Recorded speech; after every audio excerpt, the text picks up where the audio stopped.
Se me antoja el gobierno en Wall Street con una carpetita debajo del brazo. Vendo bono, vendo bono, vendo bono. ¿No quiere comprar un bono, señor? Con la carpetita porque no le dan bola. 20 segundos regálame y cuando volvamos te voy a contar de qué se trata bien. Dale.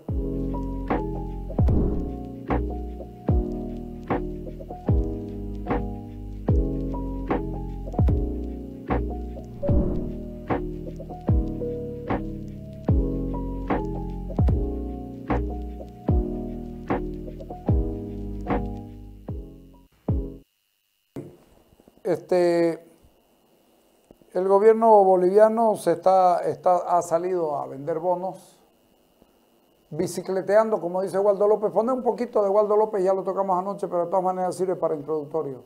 Esta es una ingeniería financiera que plantea en el endeudamiento el gobierno porque el 2012 emitió bonos, los vendió por 500 millones, el 2013 por otros 500 y el 2018 por 1.000 millones, por todo 2.000 millones, que es la deuda privada. La deuda privada es la más cara normalmente y es la más rígida en sus vencimientos, porque no aceptan atrasos ni reprogramaciones como puede ser una deuda con el Fondo Monetario, el Banco Mundial, la CAP, que son organismos multilaterales. Tienen plazos fatales y tienen que cumplirse porque si no las penalidades de intereses son muy altos y recordemos como un antecedente del caso de los fondos buitres que han llegado a conflictuar mucho al caso argentino. El caso es de que se cumplen y hay que pagar, hay que devolver la plata, ¿no? Este año, el 2023 y el 2028.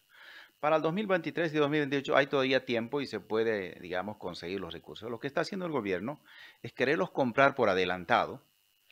Van a tener seguramente un precio menor, porque quien viene por adelantado dice, normalmente los bonos van a tener un precio menor, mínimo normalmente, pero que eso le significaría un ahorro al gobierno. Más para mí viene como una justificación del otro factor que también está haciendo, que es la venta de bonos, porque el gobierno dice que va a vender y va a recomprar.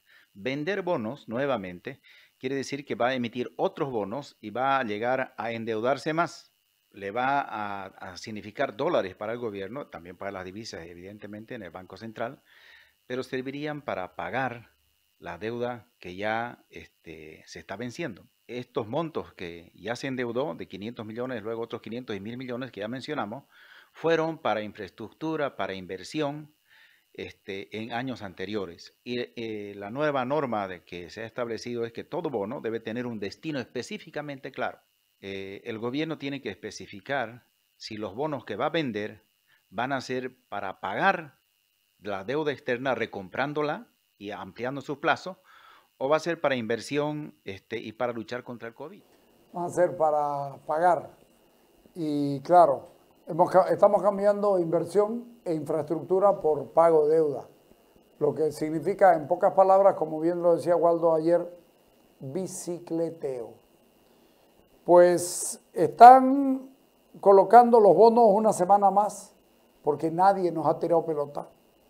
Y es un tema complicado porque cuando no te dan bonos, y sobre todo ahora que salió Standard & Poor's a decir que Bolivia tiene muy baja calificación, las tasas tienden a subir y pueden llegar hasta el 7, 5, 10%, y eso es una huevada. ¿Cómo justificamos ahora la devolución de 346 millones que se prestaron al gobierno de Yanine Áñez para la pandemia?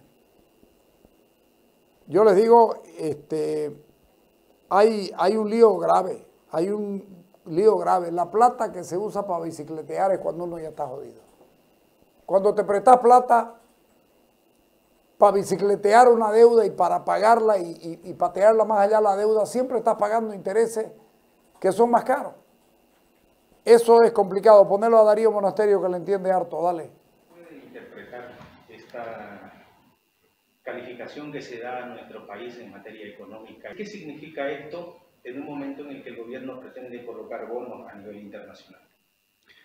Bueno, obviamente que es en el momento menos indicado el que las calificadoras de riesgo internacionales, una de renombre como Standard & Poor's, haya bajado la calificación de riesgo del país, porque cuando se invierten en bonos en los mercados internacionales financieros, uno de los principales indicadores es justamente el riesgo que se tiene de no pago, digamos, ¿no? Entonces, estas calificadoras vienen a poner en entredicho esa capacidad, o por lo menos a deteriorar esa capacidad de pago, lo que hace que aumente el riesgo, y al aumentar el riesgo aumenta la tasa de interés a la que nos prestarían. Eso es una regla básica en las finanzas: a mayor riesgo, mayor tasa de interés, dicen, ¿no? Entonces, es una situación complicada para el país, independientemente de las diferencias políticas e ideológicas. Lo que está pasando con la economía del país es preocupante. Esperamos que el gobierno también dé marcha atrás en algunas insistencias con políticas económicas erráticas, que ya no tienen nada que ver con la ideología, sino con la practicidad de la economía. Tenemos un nivel de reservas internacionales netas muy bajo, que es también lo que están mirando las instituciones, estas calificadoras de riesgo, y obviamente también el déficit fiscal, que ya llevamos 8 años consecutivos desde el año 2014 y vamos hacia el 9º, incluso tomando en cuenta los datos oficiales del presupuesto general del Estado, la no renovación de reservas de gas, que eran el principal ingreso del país, la no renovación de contratos, la poca inversión extranjera directa, que está relacionada también a los hidrocarburos, a los minerales, que también es otro ingreso de divisas al país, y por supuesto también una política, porque es político el tema de no permitir la libre exportación de productos de Santa Cruz, como lo ha dicho el ex vicepresidente. Todas esas cosas han deteriorado el clima de negocios, han deteriorado nuestra situación, tanto comercial internacional, no solo comercial, sino también de capitales internacionales, o sea, de nuestro comercio y nuestro ingreso y salida de divisas. Licenciado, se tenía previsto que hasta hoy el gobierno pueda colocar los 2.000 millones de dólares, digamos, en bonos a nivel internacional. Sin embargo, no ha podido y se ha dado una semana más de plazo, digamos. ¿Qué señales nos da esto? Bueno, ahí tenemos una señal de que al parecer no están las gestiones previas a la emisión de los bonos, no están siendo acompañadas de la manera que el mercado debería hacerlo para poder haber salido en la fecha prevista. Obviamente es una señal de decir: ahora no tengo la plata para pagar, pero puedo renovar pagando una tasa un poco mayor quizá, pero no en este plazo, sino de aquí 5 o 10 años. No recuerdo bien el plazo al que se ha renovado todavía. Lo que llama mucho la atención, poderosamente la atención, es haber renovado ahora en 2022 un bono que se vence en 2028. Es decir, estamos agarrando un bono que puede ser a 10 años, o ponerlo 4 añitos más. Es decir, es como utilizar los últimos recursos que tenemos para poder pasar el momento y dar una señal de que estamos en una situación de emergencia económica, ¿no? Entonces, es una mala señal. Tampoco pues estamos pudiendo tapar un poco el hueco del déficit fiscal, que también es una situación bastante complicada. El déficit fiscal es bastante grave, estamos hablando de casi un 9% del PIB, es mucho dinero, y además nosotros estamos arrastrando déficit de hace más de 8 años, porque la teoría económica te dice que vos podés tener, un país puede tener déficit fiscal por unos años, y en los siguientes años el superávit hace de que ese déficit anterior sea saldado, que ha pasado anteriormente incluso en nuestro país. Pero eso es por unos años, pero ya con 9 años de déficit fiscal ya realmente es una situación estructural muy profunda, que incluso no recuerdo yo que en la época de la UDP haya sucedido una situación en la que hubiéramos tenido 9 años de déficit fiscal. Sí, una situación terminal de la economía muy grave, no estoy comparando con la situación actual, pero hablo de que el déficit fiscal nunca había tenido tantos años consecutivos. Ya vamos a llegar a, si el año que viene tenemos déficit, vamos a llegar a 10, y según lo que he visto en las calificaciones de riesgo, ellos, los calificadores de riesgo, prevén que el año que viene vamos a seguir con un déficit fiscal. Tenemos que hacer algo para poder equiparar los ingresos públicos con el gasto público. Y esa situación implica un cambio de chip del gobierno, aunque sea que lo hagan por pragmatismo y no por ideología, de poder reemplazar inversión pública con inversión privada, incentivando la inversión privada nacional y extranjera también es importante, e incluso la extranjera es más importante en esta coyuntura porque eso va a permitir el ingreso de divisas al país, pero hay que dar las condiciones, hay que dar buenas señales. Una de las cosas que me olvidaba, que comentaban también en las calificaciones de riesgo, es el tema político. Si nosotros tenemos una justicia sometida al poder político, ninguna empresa, ningún país va a venir a invertir a Bolivia porque las reglas no están claras. Por ejemplo, la regulación sectorial, las autoridades de fiscalización del Estado no deben ser pues del gobierno, deben ser del Estado. Tienen que ser institucionalizados esos cargos, tienen que ser elegidos por méritos y elegidos por el Congreso por 2/3, un acuerdo político nacional. Lo mismo para el Procurador General del Estado. El Procurador General del Estado parece defensor del gobierno o parece defensor del partido de gobierno, del MAS. Si en una semana más el gobierno no coloca estos bonos por los millones de dólares, ¿tendrá que asumirlo de las reservas internacionales o todavía tiene tiempo para poder realizar negociaciones y hacer que estos recursos ingresen al país? Bueno, lo que se ha dado ahora, como le decía, es una renovación de los bonos de los plazos, es decir, que ese dinero no va a salir del país. Se han aumentado los plazos. Lo que sí necesitamos es emitir bonos para que ingrese dinero fresco, digamos, ¿no? Nueva deuda. Entonces, eso es lo que no ha sucedido hasta ahora y es la incertidumbre que hay de si se va a dar o no se va a dar esa situación.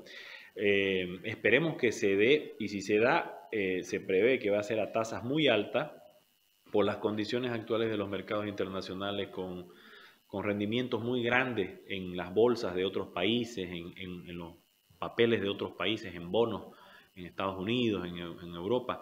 Entonces, ante esa situación, obviamente que los inversionistas para prestar a un país como Bolivia, con este deterioro en la calificación de riesgo, van a estar dispuestos a prestar, pero a una tasa mayor a la que podrían invertir en otros mercados, digamos, ¿no? Y en otros instrumentos. ¿Sabes cuál es el drama? El drama es que te vas a prestar plata para pagar, te vas a prestar plata a intereses altos para pagar una deuda. ¿Dónde está el negocio? Lo escuchaba al presidente Yacimiento decir que van a ver la posibilidad, o que ya estaba él muy optimista diciendo que van a conseguir 500 millones de dólares para hacer inversiones en exploración y en explotación. Y yo digo, 500 millones de dólares son 4,5 pozos. De abrir 5, digamos, si quieren. 6, si quieren 6. Si los 6 no te dan y te da uno, como el de 100 o 200 millones que han pillado en Margarita X1, X10, ¿qué vamos a hacer? No sé si ustedes se han dado cuenta, Bolivia no ha celebrado ni ha festejado por nada del mundo el incremento del precio del petróleo, que ya va por 90 y tantos. Y no puede festejar porque el precio del petróleo va a subir el precio de la gasolina, que importamos más o menos el 35-40%, y del diésel que importamos el 100%. Mientras nosotros tenemos un gas que casi no existe y que va a servir, lo que han pillado en Margarita X10, va a ser simplemente para 1 año y medio. Entonces, estamos mal, y el gobierno, bien dice Darío, necesitamos practicidad de la economía. Arce Catacora es terco, y no le va a dar la gana, y no sé en qué iremos a terminar. Pero el déficit fiscal que tenemos, todas estas cosas indican que esto va a ir bien mal. Y te voy a contar una cosa. Estamos prestando unos 2.000 millones, ¿no? Bueno, 1.400 millones nos mandan los expulsados de Bolivia, los expulsados por la pobreza, los que salen desesperados a conseguir trabajo en otro lado. Como siempre digo, a limpiar culos y a botar vasenilla. Y no tiene nada de indigno. Pero posiblemente aquí no lo hacían. O aquí no pillaban el trabajo para limpiar culos. O para botar vasenilla. No lo pillaban aquí. Y van a otro lado. ¿Y sabes qué hacen allá? Entre todos los que van a Brasil, Argentina, a Chile, que van a España, que van a Japón, que van a Estados Unidos, que van a Canadá, que van a Italia, que van a Francia, lo que ellos hacen es mandar plata fresca para la economía que se mueve todos los días. Hablamos con Gary Rodríguez sobre el tema, dale. En el tema de las remesas, ¿cómo estamos actualmente con esta figura que sin duda alguna en los últimos años se ha convertido en algo importante de ingresos para el país? Definitivamente las remesas de los compatriotas, de los bolivianos, familiares, amigos, conocidos, que han salido en un gran número de Bolivia al exterior, se constituye un importante aporte para la economía de varios departamentos, pero principalmente del país. No es nada despreciable cómo este aporte está significando hoy día en términos de divisas, principalmente dólares, también euros, la cuarta fuente más importante de ingresos para Bolivia, después de lo que es la exportación de minerales, gas y soya y sus derivados. Esta cantidad de remesas, por ejemplo, que el pasado año ha llegado a marcar casi un récord, significa mayores ingresos que el turismo receptivo en Bolivia.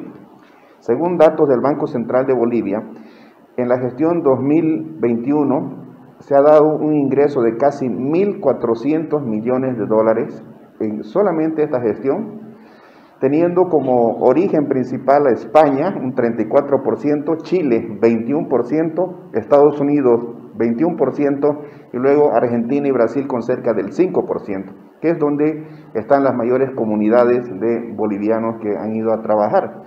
Pero lo cierto es que estos bolivianos en el exterior están allá porque su país no les ha dado las oportunidades como para que desarrollen sus capacidades acá. Estos casi 1.400 millones de dólares de ingresos, de remesas de los trabajadores en el exterior en la gestión 2021 es el máximo nivel, luego que en el 2020, incluso en plena pandemia, tuvimos un ingreso de 1.115 millones de dólares. En el 2006, las remesas de los bolivianos en el exterior llega a 569 millones y de ahí en más nunca baja de 1.000 millones de dólares, salvo por la crisis que hubo en el año 2009, la crisis inmobiliario-financiera en Estados Unidos, que llegamos a 939 millones de dólares en el año 2010. En el agregado, entre el año 2006 y el año 2021, Bolivia ha recibido 18.000 millones de dólares por remesas de los bolivianos en el exterior. Si bien es significativo este ingreso para la economía nacional, es mucho más todavía para las familias que lo reciben, porque se va en el tema de pagos, de facturas, una serie de cosas que se necesitan en el día a día. Así es, muchas familias, muchísimas familias viven de estas remesas que llegan desde el exterior, principalmente para cubrir necesidades básicas de alimentación, de educación, de salud y un poco más distante lo que tiene que ver con pago de deudas, pago al banco por comprarse un lotecito, una casita, en fin. Son remesas que ayudan también a la demanda interna, que imagínense, cada año está ingresando más de 1.000 millones de dólares, es una cifra verdaderamente grande que ayuda a mover la economía en departamentos como Santa Cruz, Cochabamba, La Paz y bueno, otros, prácticamente todos los distritos del país, con estos recursos que empiezan a generar economía, aunque muchos dicen que una parte de esto va a adquirir productos de contrabando o productos de importación, pero siendo principalmente dirigidos a alimentos y servicios de primera necesidad, pues tienen que ver también con la producción nacional. Ahora, quien envía la remesa se convierte prácticamente en el sustento de la familia que está acá en Bolivia. Así es, y diríamos que a un alto costo, ¿no? ¿Cuántos profesionales bolivianos? Se calcula que una cuarta parte de los profesionales que han salido al exterior está ejerciendo su profesión allá en el extranjero.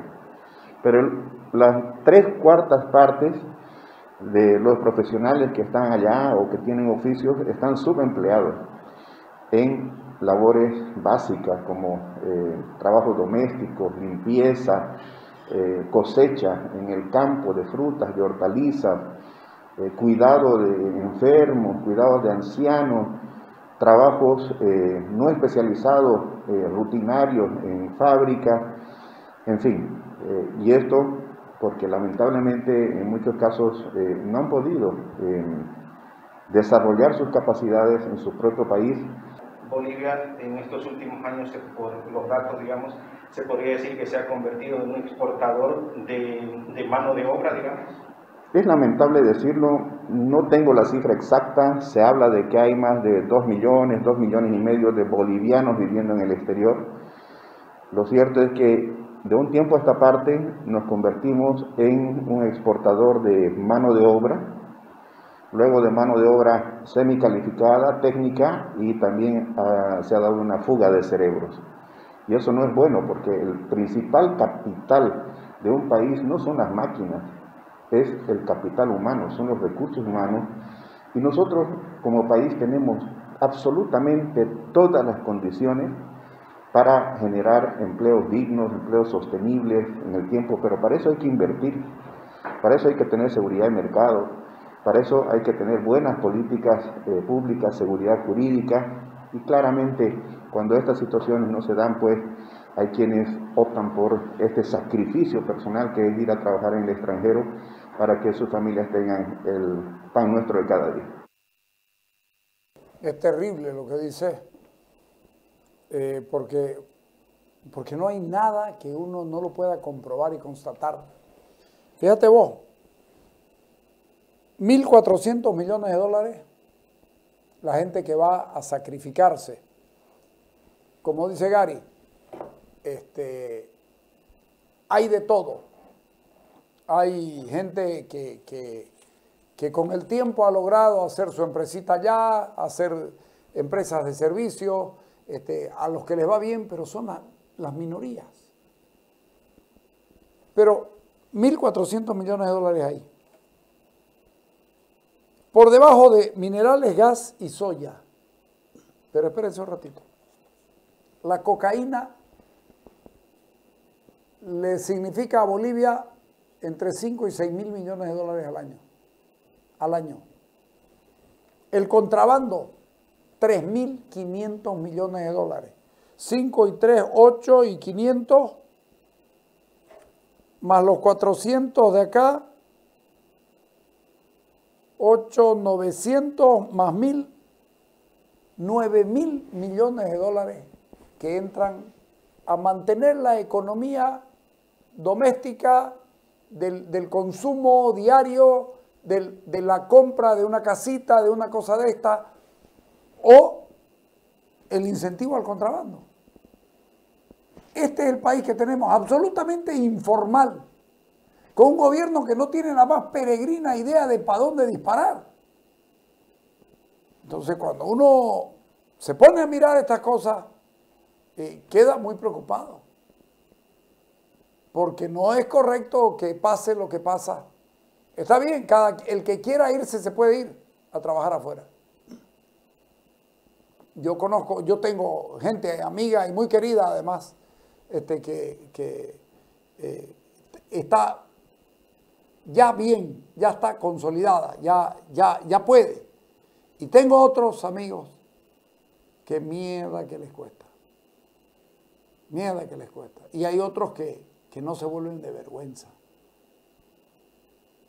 Porque haberse ido tan lejos para que te siga yendo mal, ¿qué puedes hacer? En fin, es Bolivia, te guste o no te guste, vamos al corte.